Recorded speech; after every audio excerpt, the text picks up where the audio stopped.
La perseverancia final de los santos. No obstante, proseguirá el justo su camino. Job 17:9. El hombre que es justo ante Dios tiene un camino propio. No es el camino de la carne, ni tampoco es el camino del mundo. Es un camino que el mandato divino le ha señalado y en el que él camina por fe. Es la calzada del Rey de la Santidad, y el impío no transitará por ella. Solos los que son rescatados por el Señor caminarán por esa calzada, y éstos descubrirán que es un sendero de separación del mundo.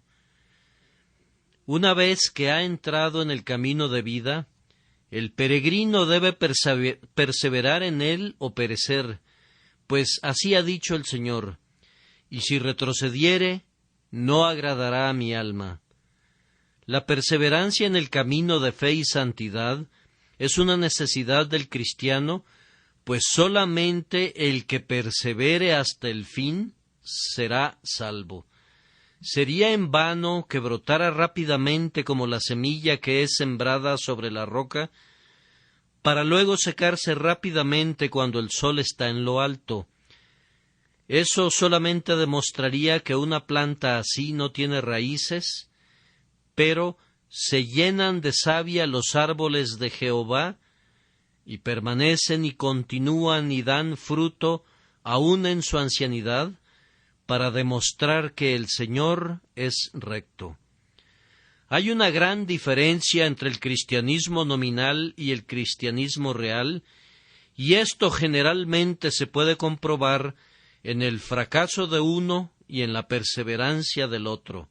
Ahora, la declaración del texto es que el hombre verdaderamente justo proseguirá su camino. No regresará, no saltará los vallados, ni se desviará a la derecha ni a la izquierda, no descansará quedándose sin hacer nada, ni tampoco desmayará, ni dejará de andar su camino, sino que él proseguirá su camino. Frecuentemente le resultará muy difícil hacerlo, pero él tendrá tal resolución, tal poder de gracia interna que le ha sido otorgado, que él proseguirá su camino con firme determinación, como si se sostuviera con sus dientes y no esté dispuesto a soltarse. Es posible que no siempre viaje a la misma velocidad.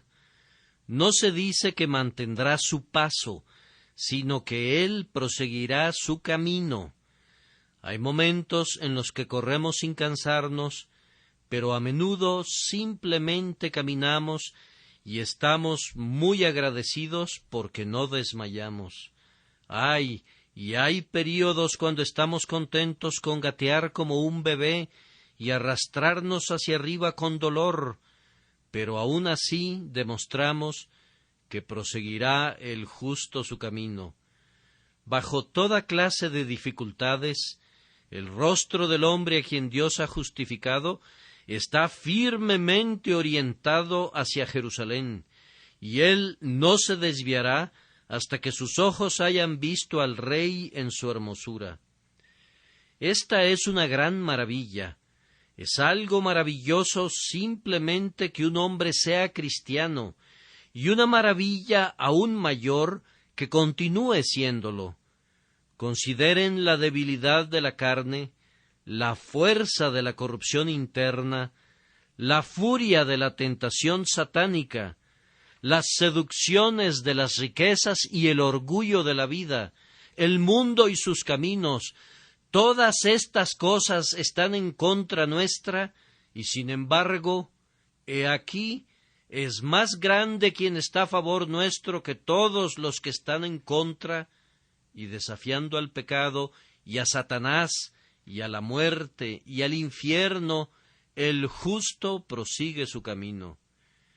Yo interpreto que nuestro texto declara con precisión la doctrina de la perseverancia final de los santos. No obstante, proseguirá el justo su camino. Hace años, Cuando hubo una encendida y amarga controversia entre calvinistas y arminianos, cada uno de los bandos tenía la costumbre de caricaturizar al otro bando. Mucho del peso de los argumentos no estaba orientado en contra del sentir real del bando opuesto, sino más bien en contra de lo que se le atribuía. Hicieron un muñeco de paja y luego lo quemaron, cosa muy fácil de hacer, pero yo confío que este tipo de cosas ha quedado completamente atrás. La gloriosa verdad de la perseverancia final de los santos ha sobrevivido la controversia y de una forma u otra es una apreciada creencia de los hijos de Dios. Sin embargo, pongan mucho interés en entender en qué consiste. La Escritura no enseña que un hombre llegará al final de su jornada sin que continúe viajando a lo largo del camino. No es cierto que un acto de fe sea todo, y que no se requiera de fe, de oración y de vigilancia cada día. Nuestra doctrina es exactamente lo opuesto a eso, es decir, que el justo proseguirá su camino, o en otras palabras, continuará en fe, en arrepentimiento, en oración y bajo la influencia de la gracia de Dios. Nosotros no creemos en la salvación como una fuerza física que trata al hombre como un tronco muerto y que lo transporta al cielo, ya sea contando con su aprobación o sin contar con ella. No, Él prosigue, Él está activamente involucrado en el asunto y camina pesadamente cuesta arriba y luego desciende al valle hasta que llega al final de su jornada. Nunca hemos pensado, ni mucho menos hemos soñado, que simplemente porque un hombre supone que ha entrado alguna vez en este camino, puede consecuentemente concluir que él tiene certeza de la salvación, aunque deje el camino inmediatamente después. No, sino que nosotros afirmamos que quien verdaderamente recibe el Espíritu Santo, de tal forma que cree en el Señor Jesucristo, no regresará, sino que perseverará en el camino de la fe. Está escrito: el que creyere y fuere bautizado será salvo, y no podría ser salvo si se le permitiera que regresara y se deleitara en el pecado como lo hacía antes, y por tanto él será guardado en el poder de Dios a través de la fe para salvación. Aunque el creyente cometerá todavía muchos pecados para su congoja, sin embargo, el tenor de su vida será la santidad para Dios y proseguirá en el camino de la obediencia. Nosotros detestamos la doctrina que establece que un hombre que alguna vez creyó en Jesús será salvo a pesar de haber abandonado el sendero de la obediencia. Nosotros negamos que tal desviación sea posible para el verdadero creyente y por lo tanto la idea que nos ha imputado nuestro adversario es claramente una invención. No, amados hermanos, un hombre, si es verdaderamente un creyente en Cristo, no vivirá según la voluntad de la carne. Cuando en efecto cae en pecado, sentirá dolor y miseria y no descansará nunca hasta que es lavado de la culpa. Pero voy a afirmar esto acerca del creyente, que si él pudiera vivir como él quisiera vivir, entonces llevaría una vida perfecta. Si le preguntaras, después que ha creído, si podría vivir como él quisiera, él respondería: quiera Dios que yo pudiera vivir como yo quisiera, pues deseo vivir completamente sin pecado. Quisiera ser perfecto, así como mi Padre Celestial es perfecto. Esta doctrina no es la idea licenciosa que un creyente puede vivir en pecado, sino que no puede ni quiere hacerlo. Esta es la doctrina Y en primer lugar, vamos a demostrarla. En segundo lugar, en el sentido puritano de la palabra, vamos a aplicarla de manera breve al extraer 2 lecciones espirituales de ella. Demostremos entonces la doctrina. Por favor, sigan mi argumento con sus Biblias abiertas. La mayoría de ustedes, queridos amigos, ha recibido como materia de fe las doctrinas de la gracia y, por tanto, para ustedes la doctrina de la perseverancia final no requiere ninguna demostración, porque se deduce de todas las otras doctrinas. Nosotros creemos que Dios tiene un pueblo elegido que ha escogido para vida eterna, y esa verdad necesariamente implica la perseverancia en la gracia. Nosotros creemos en la redención especial, y esto asegura la salvación y la consiguiente perseverancia de los redimidos. Nosotros creemos en el llamamiento eficaz que está ligado a la justificación, una justificación que asegura la glorificación. Las doctrinas de la gracia son como una cadena. Si tú crees en una de ellas, entonces debes creer la siguiente, pues cada una implica las demás. Por tanto, yo digo que quienes aceptan cualquiera de las doctrinas de la gracia deben recibir esta doctrina también como inherente a ellas. Pero voy a intentar demostrar esta doctrina para aquellos que no aceptan las doctrinas de la gracia. No quisiera argumentar en un círculo demostrando algo que ustedes dudan por medio de otra cosa que ustedes también dudan, sino que a la ley y al testimonio. Vamos a remitir este asunto a las palabras reales de la Escritura. Antes de avanzar al argumento, será bien que enfaticemos que aquellos que rechazan esta doctrina nos dicen frecuentemente que hay muchas advertencias en la palabra de Dios en contra de la apostasía, y que esas advertencias no podrían tener algún significado si fuera cierto que el justo proseguirá su camino. Pero, ¿qué pasa si esas advertencias son los instrumentos que utiliza la mano de Dios para evitar que su pueblo se desvíe? ¿Qué pasa si esas advertencias son usadas para excitar un santo temor en las mentes de sus hijos, convirtiéndose así en el medio de prevenir el mal que esas advertencias denuncian? También quisiera recordarles que en la epístola a los Hebreos, que contiene las advertencias más solemnes contra la apostasía, el apóstol siempre se cuida de añadir palabras que demuestran que él no creía que aquellos a quienes él advertía realmente apostatarían. Veamos Hebreos 6:9. Él les ha estado diciendo a estos hebreos que si los que una vez fueron iluminados recayeran, es decir, apostataran, sería imposible que fueran otra vez renovados para arrepentimiento, y agrega: pero en cuanto a vosotros, oh amados, estamos persuadidos de cosas mejores y que pertenecen a la salvación, aunque hablamos así. En el capítulo 10, el apóstol hace también una severa advertencia, declarando que aquellos que actúan de manera contraria al Espíritu de gracia son dignos de un mayor castigo que los que violaron la ley de Moisés. Pero concluye el capítulo con estas palabras: mas el justo vivirá por fe, y si retrocediere, no agradará a mi alma. Pero nosotros no somos de los que retroceden para perdición, sino de los que tienen fe para preservación del alma.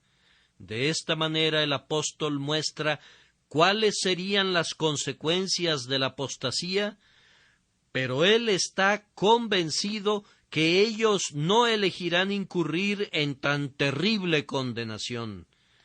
Adicionalmente, quienes objetan esta doctrina A veces citan algunos ejemplos de apostasía que son mencionados en la palabra de Dios, pero al mirar estos casos con detenimiento, descubrimos que se trata de personas que simplemente profesaron conocer a Cristo, pero que realmente no eran poseedores de la vida divina. Juan, en su primera epístola, 2:19, describe plenamente a estos apóstatas. Salieron de nosotros, pero no eran de nosotros, porque si hubiesen sido de nosotros, habrían permanecido con nosotros, pero salieron para que se manifestase que no todos son de nosotros. Aquel memorable pasaje en el Evangelio de Juan es igualmente aplicable, donde nuestro Salvador habla de los pámpanos de la vid que no permanecen en ella, que son echados fuera y arrojados al fuego. Estos son descritos como pámpanos en Cristo que no llevan fruto. ¿Son ellos verdaderos cristianos? ¿Cómo pueden serlo si no llevan fruto? Por sus frutos los conoceréis. El pámpano que lleva fruto es limpiado, pero nunca es echado fuera. Quienes no llevan fruto no son figuras de verdaderos cristianos, sino que representan adecuadamente a simples profesantes. Nuestro Señor, en Mateo 7:22, nos habla en relación a muchos que en ese día dirán, Señor, Señor, y que Él responderá, nunca os conocí. No les dirá, os he olvidado, sino más bien, nunca os conocí, nunca fueron realmente sus discípulos. Pero ahora nos enfocaremos en el argumento mismo. En primer lugar, sostenemos la perseverancia de los santos de manera muy clara a partir de la naturaleza de la vida que es impartida en la regeneración. ¿Qué dijo Pedro en relación a esta vida? La referencia es 1 Pedro 1:23. Él habla del pueblo de Dios como siendo renacidos no de simiente corruptible, sino de incorruptible, por la palabra de Dios que vive y permanece para siempre. La nueva vida que es plantada en nosotros cuando nacemos de nuevo no es como el fruto de nuestro primer nacimiento, pues ese está sujeto a la mortalidad, sino que es un principio divino que no puede morir ni puede corromperse. Y si es así, entonces quien lo posee debe vivir para siempre. Ciertamente debe ser para siempre aquello en lo que el Espíritu de Dios lo ha convertido. Y en 1 Juan 3:9 tenemos el mismo pensamiento planteado de otra forma. Todo aquel que es nacido de Dios no practica el pecado, porque la simiente de Dios permanece en él, y no puede pecar porque es nacido de Dios. Es decir, la inclinación de la vida del cristiano no es hacia el pecado. No sería una descripción justa de su vida decir que vive en pecado. Por el contrario, lucha y contiende contra el pecado porque posee un principio interno que no puede pecar. La nueva vida no peca, es nacida de Dios y no puede transgredir, y aunque la vieja naturaleza está en guerra contra ella, sin embargo la nueva vida prevalece de tal manera en el cristiano que es guardado de vivir en pecado. Nuestro Salvador, en su sencilla enseñanza del Evangelio a la mujer samaritana, le dijo, y la referencia es Juan 4:13, cualquiera que bebiera de esta agua volverá a tener sed, mas el que bebiere del agua que yo le daré, no tendrá sed jamás, sino que el agua que yo le daré será en él una fuente de agua que salte para vida eterna. Ahora, si nuestro Salvador le enseñó esto a una mujer pecadora e ignorante en su primera entrevista con ella, Yo entiendo que esta doctrina no está reservada al círculo interno de santos ya maduros, sino que debe predicarse ordinariamente entre la gente común y que debe considerarse como un privilegio extremadamente bendito. Si ustedes reciben la gracia que Jesús imparte a sus almas, será como la mejor parte que María escogió. No les será arrebatada, morará en ustedes, no como el agua en una cisterna, sino como una fuente viva que salta para vida eterna.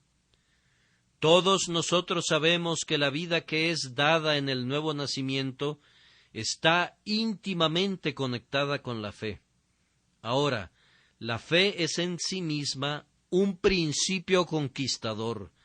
En la primera epístola de Juan, que es un gran tesoro de argumentación, y la referencia es 1 Juan 5:4, se nos dice: porque todo lo que es nacido de Dios vence al mundo, y esta es la victoria que ha vencido al mundo, nuestra fe. ¿Quién es el que vence al mundo, sino el que cree que Jesús es el Hijo de Dios? Vean entonces que lo que es nacido de Dios en nosotros, es decir, la nueva vida, es un principio conquistador. No se sugiere para nada que puede ser derrotado alguna vez. Y la fe, que es un signo exterior, es en sí misma una eterna triunfadora.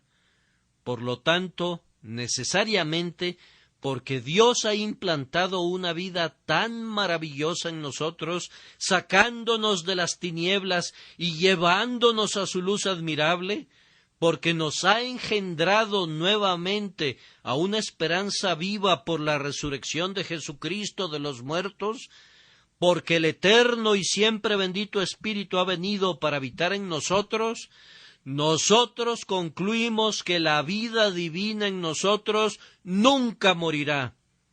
Proseguirá el justo su camino.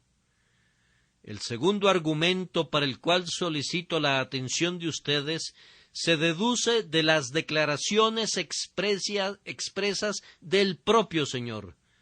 Aquí vamos a examinar nuevamente el Evangelio de Juan en su bendito capítulo 3, donde nuestro Señor estaba explicando el Evangelio de la manera más sencilla posible a Nicodemo, y le encontramos poniendo mucho énfasis en el hecho que la vida que se recibe por la fe en Él es eterna. Miren a ese precioso versículo, el 14.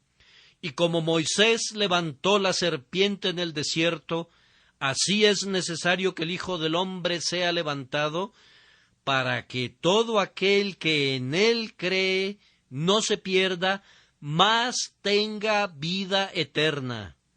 Por lo tanto, ¿acaso creen en él los hombres y sin embargo perecen?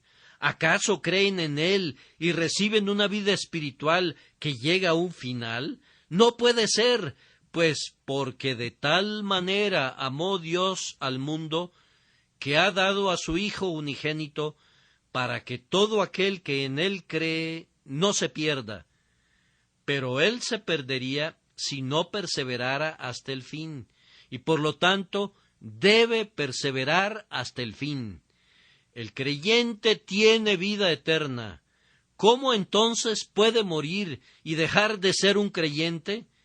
Si no permanece en Cristo, evidentemente él no tiene vida eterna, por lo tanto permanecerá en Cristo hasta el fin, porque de tal manera amó Dios al mundo, que ha dado a su Hijo unigénito, para que todo aquel que en él cree no se pierda, mas tenga vida eterna.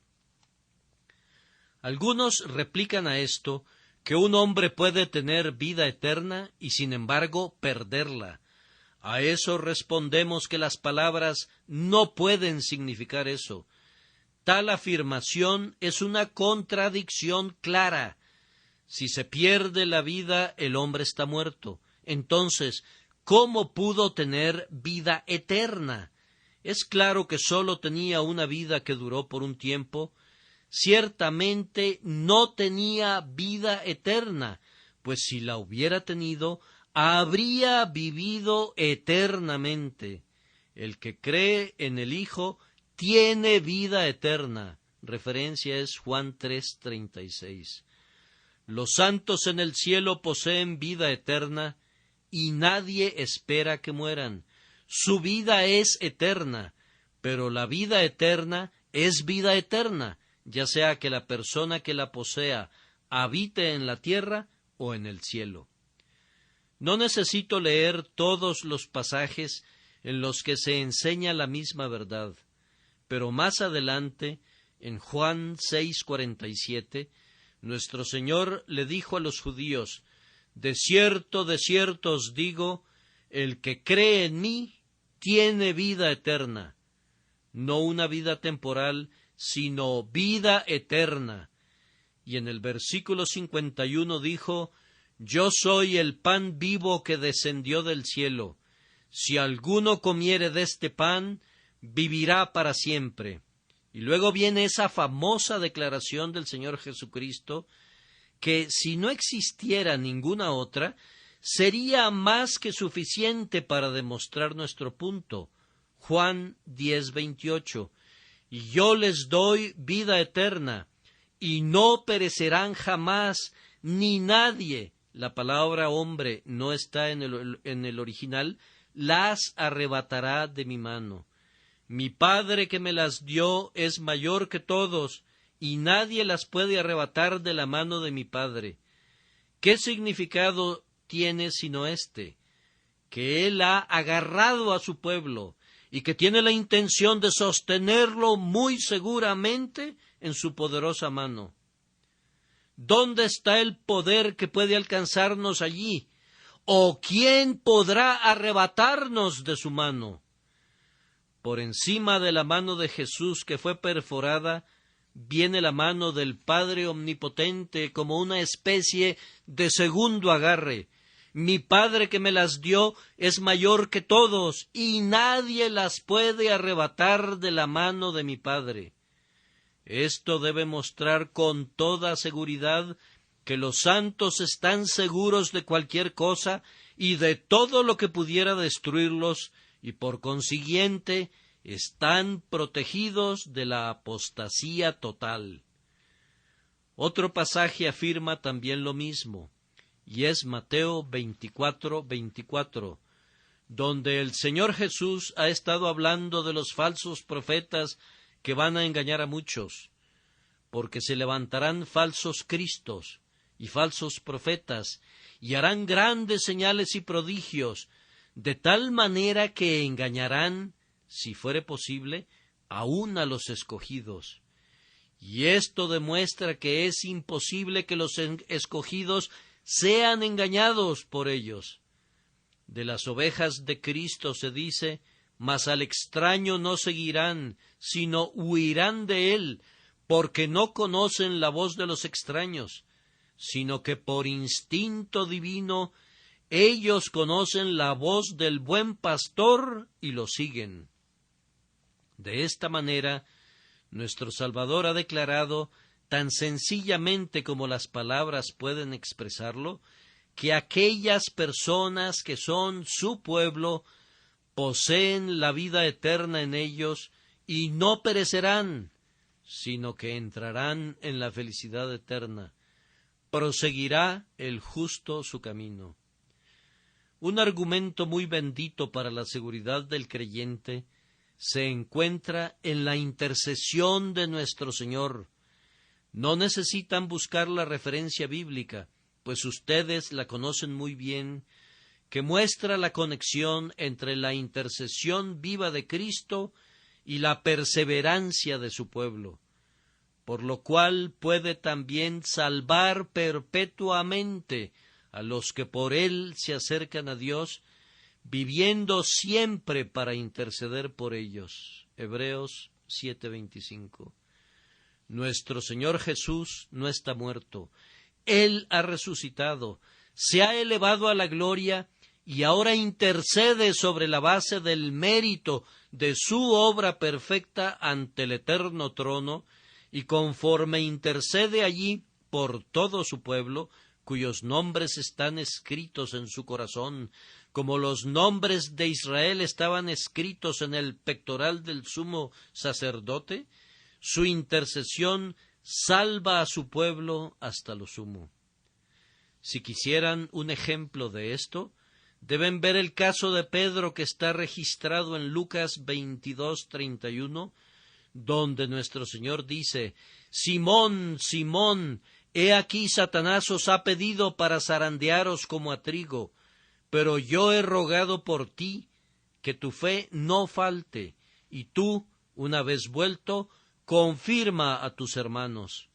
La intercesión de Cristo no salva a su pueblo de las pruebas, ni de las tentaciones, ni de ser sacudido hacia arriba y hacia abajo como el trigo en la criba, ni tampoco lo salva de una cierta medida de pecado y de dolor, pero sí lo salva de la apostasía total. Pedro fue conservado, y aunque él negó a su Señor, esto fue sólo una excepción a la grandiosa regla de su vida.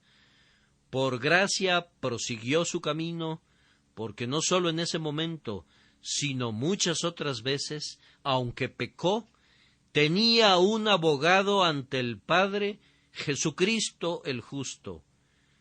Si desean saber cómo intercede Jesús, lean con calma en sus respectivas casas ese maravilloso capítulo 17 de Juan, la oración del Señor.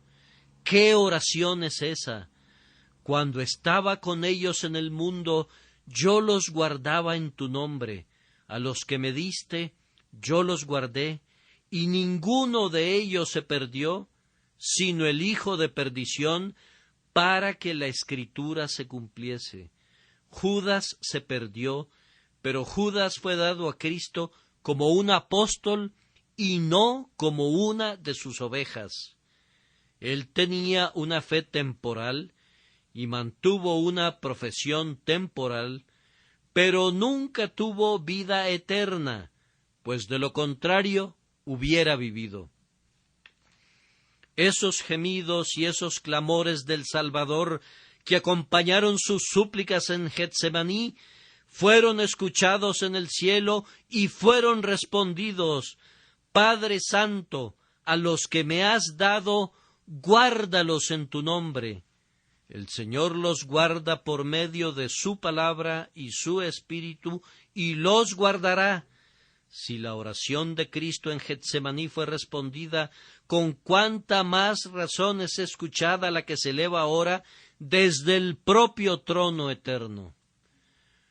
Con clamores y lágrimas Él ofreció su humilde súplica desde la tierra, pero con autoridad solicita ahora, entronado en su gloria.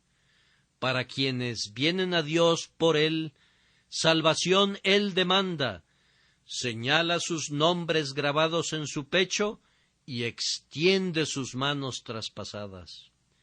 Ah, si mi Señor Jesús intercede por mí, no puedo tener temor ni de la tierra ni del infierno.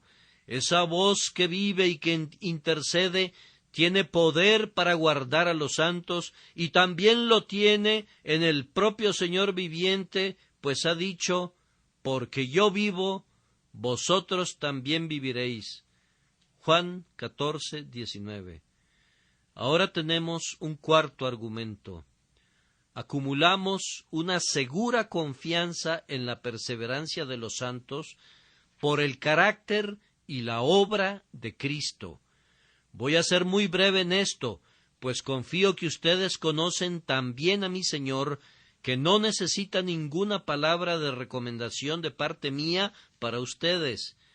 Pero si lo conocen, dirán lo mismo que el apóstol dice en 2 Timoteo 1:12. Porque yo sé a quién he creído, y estoy seguro que es poderoso para guardar mi depósito para aquel día. Él no dijo: yo sé en quién he creído, como lo cita la mayor parte de la gente, sino yo sé a quién he creído. Él conocía a Jesús, conocía su corazón y su fidelidad, conocía su expiación y su poder, conocía su intercesión y su fuerza, y él entregó su alma a Jesús por un acto de fe y se sentía seguro. Mi Señor es tan excelente en todas las cosas que sólo necesito darles un vislumbre de su carácter, y ustedes verán lo que fue mientras habitó aquí entre los hombres. Al comienzo de Juan, capítulo 13, leemos: como había amado a los suyos que estaban en el mundo, los amó hasta el fin. Si no hubiera amado a sus discípulos hasta el fin cuando estaba aquí, podríamos concluir que es cambiante ahora como lo fue entonces. Pero si amó a sus elegidos hasta el fin, cuando todavía estaba en su humillación aquí abajo, esto nos trae la dulce y bendita confianza que ahora que Él está en el cielo, amará hasta el fin a quienes confían en Él. En quinto lugar, podemos deducir la perseverancia de los santos del tenor del pacto de gracia. ¿Les gustaría comprobarlo por ustedes mismos? Si es así, entonces vayamos al Antiguo Testamento, a Jeremías 32, y allí encontrarán el pacto de gracia expuesto bastante ampliamente. A nosotros nos bastará leer el versículo 40. Y haré con ellos pacto eterno, que no volveré atrás de hacerles bien, y pondré mi temor en el corazón de ellos, para que no se aparten de mí. Él no se apartará de ellos, y ellos no se apartarán de él. ¿Qué puede ser mayor garantía de su perseverancia hasta el fin? Ahora es muy claro que este es el pacto de gracia bajo el cual vivimos, con base en la epístola a los Hebreos, pues el apóstol cita ese pasaje con este objetivo en el capítulo 8. El tema va más o menos así. He aquí vienen días, dice el Señor, en que estableceré con la casa de Israel y la casa de Judá un nuevo pacto, no como el pacto que hice con sus padres el día que los tomé de la mano para sacarlos de la tierra de Egipto, porque ellos no permanecieron en mi pacto, y yo me desentendí de ellos, dice el Señor. Por lo cual, este es el pacto que haré con la casa de Israel después de aquellos días, dice el Señor. Pondré mis leyes en la mente de ellos, y sobre su corazón las escribiré, y seré a ellos por Dios, y ellos me serán a mí por pueblo. El antiguo pacto tenía un sí incorporado en él, y por lo tanto sufrió un naufragio. Era: si ustedes obedecen, entonces serán bendecidos. Y viene una falla de parte del hombre, y todo el pacto terminó en desastre.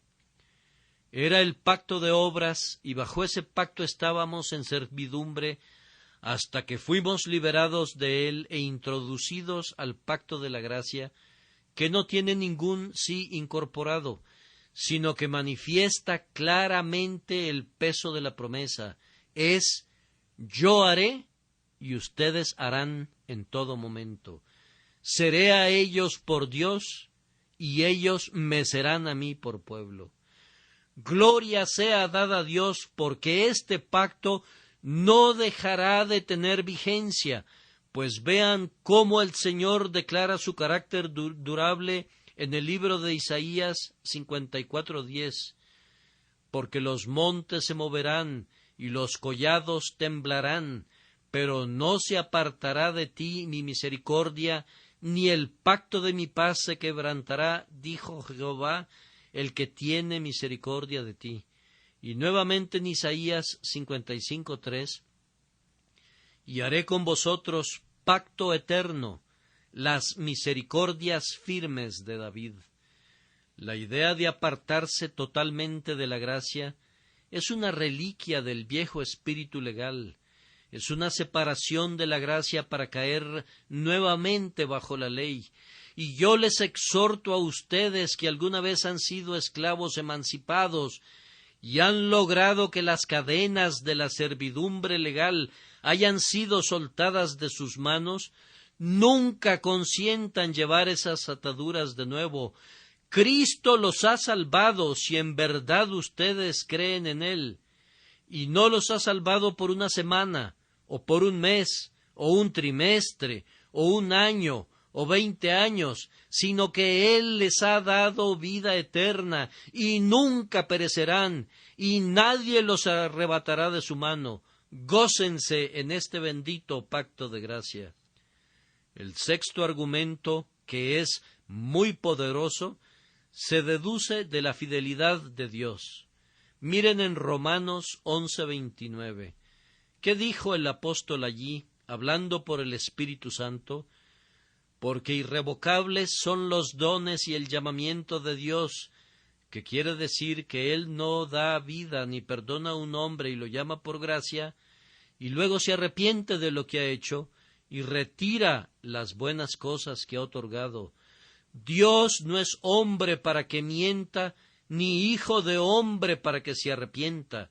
Cuando extiende su mano para salvar, no la retira hasta que la obra es consumada. Su palabra es: porque yo Jehová no cambio.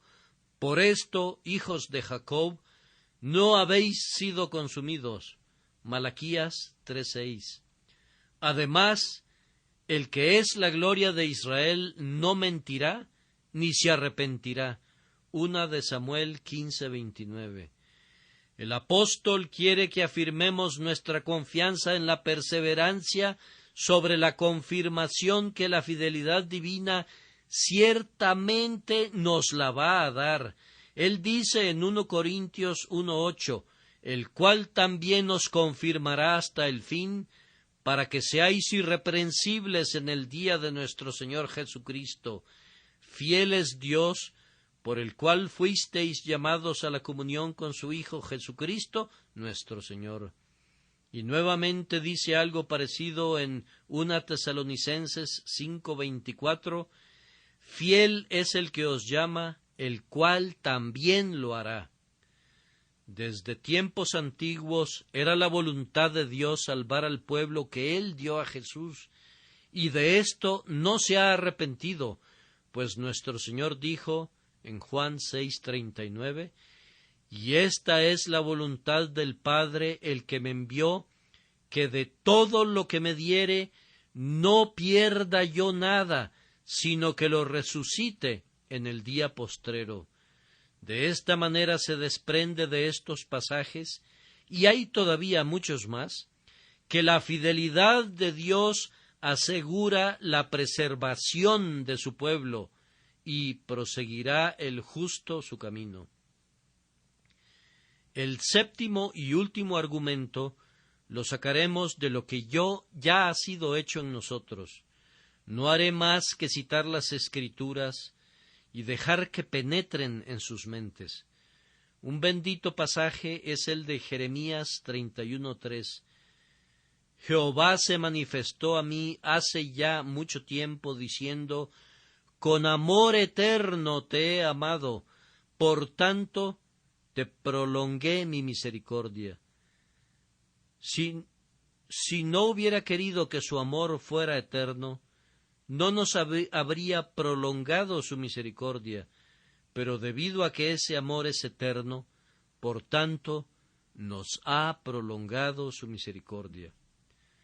El apóstol argumenta de manera muy elaborada en Romanos 5, 9 y 10, pues mucho más, estando ya justificados en su sangre, por él seremos salvos de la ira, porque si siendo enemigos fuimos reconciliados con Dios por la muerte de su Hijo, mucho más, estando reconciliados, seremos salvos por su vida. No puedo detenerme para mostrarles cuán enfática es cada palabra en estos versículos, pero así es. Si Dios nos reconcilió cuando éramos enemigos, Él ciertamente nos salvará ahora que somos sus amigos. Y si nuestro Señor Jesús nos ha reconciliado por su muerte, mucho más nos salvará por su vida. Así que podemos estar seguros de que Él no dejará ni abandonará a quienes ha llamado. Necesitan que traiga a sus mentes ese capítulo dorado, el 8º de Romanos, el más noble de cualquier lengua que jamás haya sido escrito por la pluma de un hombre, porque a los que antes conoció, también los predestinó para que fuesen hechos conformes a la imagen de su Hijo, para que Él sea el primogénito entre muchos hermanos. Y a los que predestinó, a éstos también llamó, y a los que llamó, a éstos también justificó, y a los que justificó, a éstos también glorificó. No hay ningún rompimiento en la cadena entre justificación y glorificación, y ningún rompimiento que podamos suponer que pueda ocurrir, pues el apóstol lo coloca fuera de cualquier peligro cuando dice: ¿quién acusará a los escogidos de Dios? Dios es el que justifica. ¿Quién es el que condenará? Cristo es el que murió, más aún, el que también resucitó, el que además está a la diestra de Dios, el que también intercede por nosotros. ¿Quién nos separará del amor de Cristo? Luego, Él nos presenta todas las cosas que podrían suponerse que separan y dice: por lo cual estoy seguro que ni la muerte, ni la vida, ni ángeles, ni principados, ni potestades, ni lo presente, ni lo porvenir, ni lo alto, ni lo profundo, ni ninguna otra cosa creada nos podrá separar del amor de Dios que es en Cristo Jesús, Señor nuestro. De la misma manera, el apóstol escribe en Filipenses 1:6: estando persuadido de esto, que el que comenzó en vosotros la buena obra, la perfeccionará hasta el día de Jesucristo. No puedo detenerme para mencionar las muchas otras escrituras en las que lo que ha sido hecho es utilizado como argumento de que la obra será completada, sino que es de conformidad a la conducta del Señor terminar cualquier cosa que Él emprende. Gracia y gloria dará Jehová, y perfeccionará lo concerniente a nosotros. Un maravilloso privilegio que nos ha sido otorgado es de especial significación. Somos uno con Cristo por una unión íntima, vital, espiritual. El Espíritu nos enseña que gozamos de una unión de matrimonio con Cristo Jesús, nuestro Señor. ¿Se disolverá esa unión? Estamos casados con Él. ¿Acaso ha dado Él alguna vez carta de divorcio? Nunca se ha dado el caso que el novio celestial haya divorciado de su corazón a un alma elegida con quien se ha unido con los lazos de gracia. Escuchen estas palabras del profeta Oseas 2:19-20: y te desposaré conmigo para siempre, te desposaré conmigo en justicia, juicio, benignidad y misericordia, y te desposaré conmigo en fidelidad, y conocerás a Jehová. Esta maravillosa unión es explicada por medio de la figura de la cabeza y el cuerpo. Nosotros somos miembros del cuerpo de Cristo. ¿Acaso los miembros de su cuerpo pueden descomponerse? ¿Es amputado Cristo? ¿Se le pueden poner miembros nuevos cuando pierde los viejos? No. Siendo miembros de su cuerpo, no seremos separados de él. Pero el que se une al Señor, dice el apóstol, un espíritu es con él. Y si somos hechos un espíritu con Cristo, esa unión misteriosa no permite la suposición de una separación. El Señor ha hecho otra grandiosa obra en nosotros pues nos ha sellado con el Espíritu Santo. La posesión del Espíritu Santo es el sello divino que tarde o temprano es colocado en todos los elegidos. Hay muchos pasajes en los que se habla de ese sello y es descrito como una prenda de la herencia. Pero, ¿cómo una prenda si después de recibirla no alcanzamos la posesión adquirida? Reflexionen en las palabras del apóstol en la primera carta a los Corintios 1, versículos 21 y 22. Pues ya que en la sabiduría de Dios el mundo no reconoció a Dios mediante la sabiduría, agradó a Dios salvar a los creyentes por la locura de la predicación, porque los judíos piden señales y los griegos buscan sabiduría. Con el mismo objeto, el Espíritu Santo habla en Efesios 1, 13-14. En él también vosotros, habiendo oído la palabra de verdad, el evangelio de vuestra salvación, y habiendo creído en él, fuisteis sellados con el Espíritu Santo de la promesa, que es las arras de nuestra herencia, hasta la redención de la posesión adquirida, para alabanza de su gloria.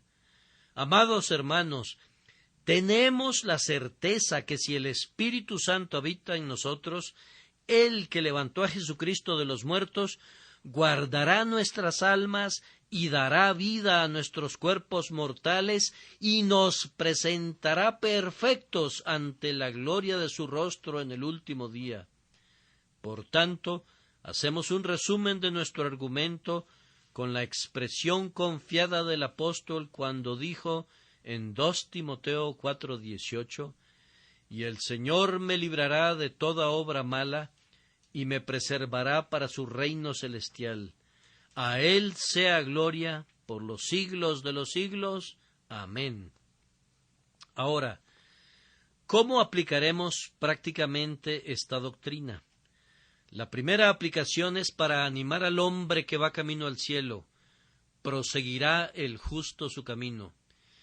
Si yo tuviera que realizar un viaje muy largo, digamos de Londres a Liverpool, confiando que mis pobres piernas débiles me lleven y con un peso que cargar también, podría comenzar a desesperarme y ciertamente el propio primer día de camino me noquearía.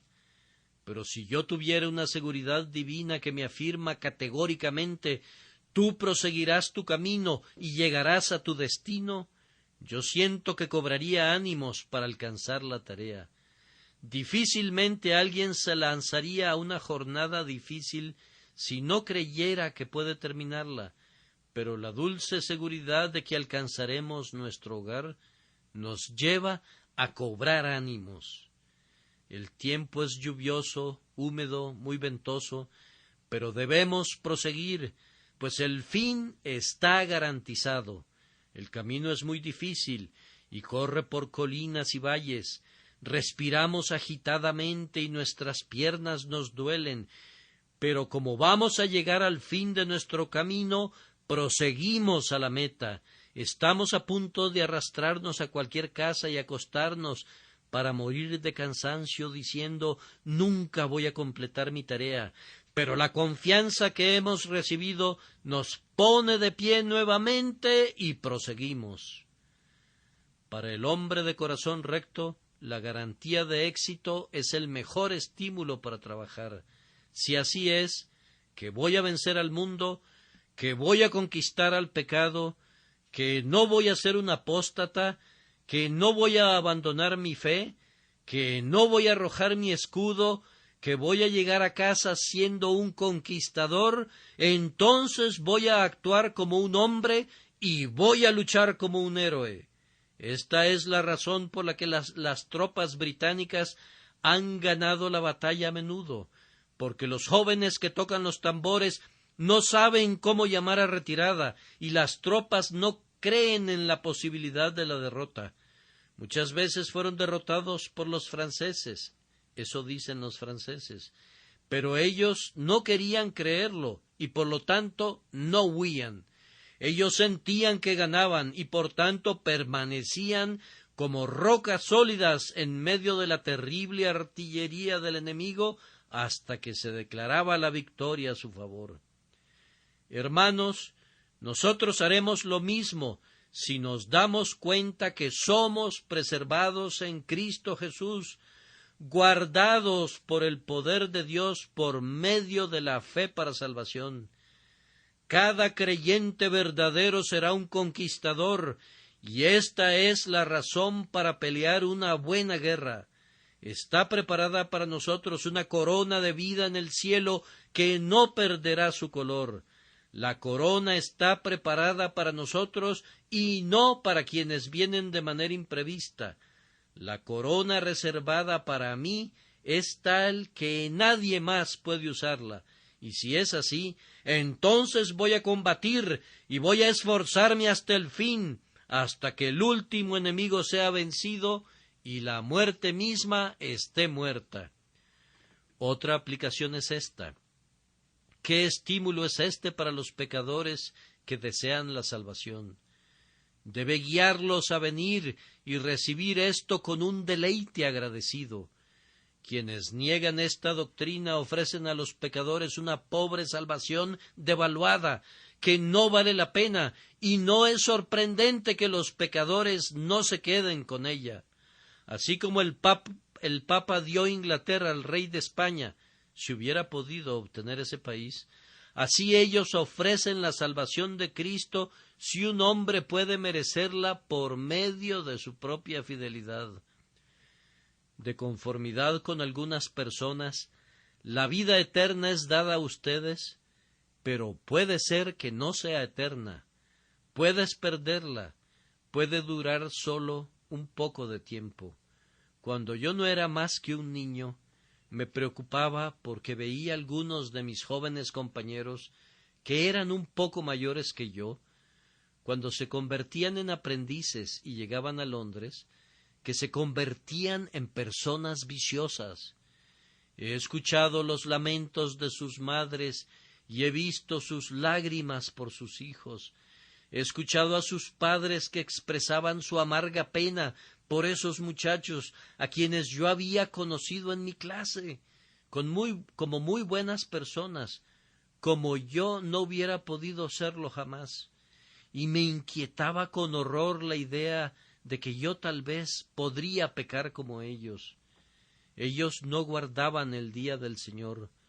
Hubo un caso de un robo de una caja fuerte para irse de farra el domingo. Simplemente pensar en eso me aterraba.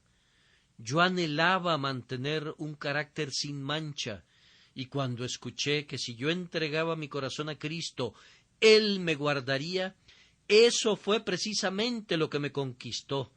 Parecía un seguro de vida celestial para mi carácter, que si yo me entregaba verdaderamente a Cristo, Él me salvaría de los errores de la juventud, me preservaría en medio de las tentaciones de la edad adulta y me guardaría hasta el fin. Me agradaba el pensamiento que si yo era hecho justo por la fe en Cristo Jesús, proseguiría mi camino por el poder del Espíritu Santo. Eso que me agradó en mi niñez es aún más atractivo para mí en mi edad adulta. Yo estoy feliz de predicarles una salvación cierta y eterna. Siento que tengo algo que ofrecerles el día de hoy, que es digno de la pronta aceptación de cada pecador. No tengo las condiciones de sí ni pero para diluir el puro evangelio de mi mensaje. Aquí está: el que creyere y fuere bautizado será salvo. Se me cayó un pedazo de hielo al piso ayer, y le dije a alguien que estaba conmigo en la habitación: ¿acaso no es eso un diamante? Ah, me respondió, no lo dejarías en el piso, te lo garantizo, si fuera un diamante de ese tamaño. Pero yo tengo un diamante aquí, vida eterna, vida para siempre. Me parece que se darán prisa para tomarlo de inmediato, para que sean salvos ahora, para ser salvados en la vida, para ser salvados en la muerte, para ser salvados en la resurrección, para siempre, por el poder eterno y el amor infinito de Dios. ¿Acaso no vale la pena tener esto? Pobre alma, agárralo. Tú puedes tenerlo simplemente creyendo en Jesucristo, o, en otras palabras, confía tu alma a Él. Deposita tu eterno destino en este banco divino y luego puedes decir: porque yo sé a quién he creído y estoy seguro que es poderoso para guardar mi depósito para aquel día. Que el Señor los bendiga, por Cristo nuestro Señor. Amén.